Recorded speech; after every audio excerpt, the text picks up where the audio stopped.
శ్రీ గురుభ్యో నమః. హరి ఓం. శ్రీ మాణిక్యాంబా సమేత భీమేశ్వరాయ నమః.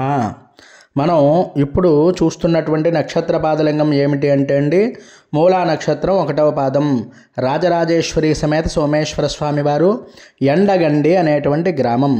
ఈ నక్షత్రం మూలా నక్షత్రం 1వ పాదం అంటే ధనురాశిలోకి వస్తుంది. ఈ యొక్క నక్షత్రం కోసం నేను ఒక విషయం చెప్పాలి అని అనుకుంటున్నాను. ఏమిటి అంటే, సాధారణంగా మూఢనమ్మకాలు గండ నక్షత్రాల్లో గల నక్షత్రం ఏమిటి అంటే మూల అనుకుంటారు చాలామంది. అంటే వివాహం చేసుకోవాలి అంటే ముందు జాతకం తీసుకోగానే అమ్మాయికి ఏమిటి అంటే ఆశ్లేష నక్షత్రం అంటే అత్తగారికి గండం, ఆ సంబంధం మాకు వద్దు అని చెప్పి వెంటనే చెప్తారు. అలాగే ఆశ్లేష, మూలా నక్షత్రం, విశాఖ నక్షత్రం, మఖా నక్షత్రం, జ్యేష్ఠ నక్షత్రం, ప్రతి 27 నక్షత్రాల్లో 27 రోజులకి కూడా ఒకేసారి మొత్తం మీద 5 రోజులు ఉండేటువంటి నక్షత్ర కాలంలో పుట్టినటువంటి ఆడపిల్లలు ఎవ్వరూ కూడా పెళ్ళికి పనికిరారు, వారిని చేసుకోకూడదు అని చెప్పి చాలామంది అనుకుంటారు. ఇలాంటి ఎప్పుడూ కూడా తప్పుడు మాటలు శాస్త్రం అయితే చెప్పదండి. అంటే ఇలాంటి పిచ్చి మాటలన్నీ కూడా శాస్త్రం ఎప్పుడూ చెప్పలేదు కూడాను. అపోహలు, అపవాదాలు ఈ సంఘంలో అధికంగా ప్రబలినటువంటి రోజులు.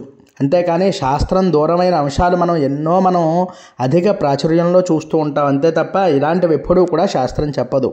మనకి మూలా నక్షత్రంలో జన్మించినటువంటి కన్య, అలాగే సుతుడు మామగారికి దోషాన్ని కలిగిస్తాడు.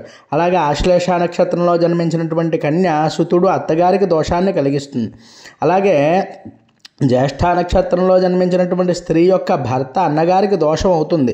అంటే ఏమిటి, వీటికి దోషాలకు సంబంధించినటువంటి శాంతులు చేసుకుంటే సామాన్యంగా ఇవన్నీ కూడా సరిపోతాయి. అంతే తప్ప ఈ యొక్క నక్షత్ర శాంతి చేసుకుంటే అది కూడా ఈ నక్షత్ర దోషాలు ఎప్పటిదాకా ఉంటాయండి, 9వ సంవత్సరం దాకా మాత్రమే ఉంటాయి. ఆ 9వ సంవత్సరం దాటిన తర్వాత ఈ దోషాలు ఏమీ కూడా వర్తించవు అని చెప్పి మతాంతరంలో కూడా చెప్పబడింది. అంతేకాని మూలా నక్షత్రంలో పుట్టినటువంటి అమ్మాయిని ఏమైనా కోడలుగా తెచ్చుకుంటే మామగారు చచ్చిపోతారు. అలాగే మొదటి పాదం అంటే అన్నింటిలో కూడా మొదటి పాదం మాత్రమే హానికరం, దోషాలు ఇలాంటివన్నీ కూడా అని చెప్పడం జరిగింది. ముహూర్తం, చింతామణి ఇలాంటి వాటిల్లో. అంతే తప్ప ఆశ్లేష నక్షత్రంలో పుట్టినటువంటి అమ్మాయిని తెచ్చుకుంటే, కోడలుగా తెచ్చుకుంటే అత్తగారు చచ్చిపోతారు, అంతేగాని మూలా నక్షత్రంలో వాళ్ళని చేసుకుంటే మామగారు చచ్చిపోతారు, ఇలాంటివన్నీ కూడా అపోహలండి. అలాగే విశాఖ నక్షత్రంలో పుట్టినటువంటి కన్యను కనుక తెచ్చుకున్నట్లయితే బావమరి చచ్చిపోతాడని ఇలాంటివి చాలా వింటూ ఉన్నాం మనం. ఇవన్నీ కూడా పూర్తిగా పచ్చి అబద్ధము. అంతేకాకుండా జ్యేష్ఠ నక్షత్రం కోసం కూడా చాలామంది చెప్తూ ఉంటారు, మరణాలు అనేవి ఒక పుట్టుక వల్ల మాత్రం వచ్చేవి మాత్రం కాదు, ఇది గమనించండి. అందువల్ల స్వామివారిని తప్పకుండా దర్శనం చేసుకోండి.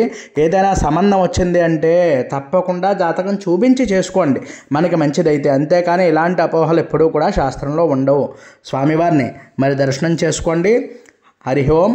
మరి ఈ యొక్క నక్షత్రం ఎక్కడుంది అంటే ఎండగండి గ్రామం అనేది ద్రాక్షారాన్ని పురస్కరించుకొని పామర్రు వెళ్ళేటువంటి దారిలో అయితే ఈ యొక్క దేవాలయం కనిపిస్తుంది.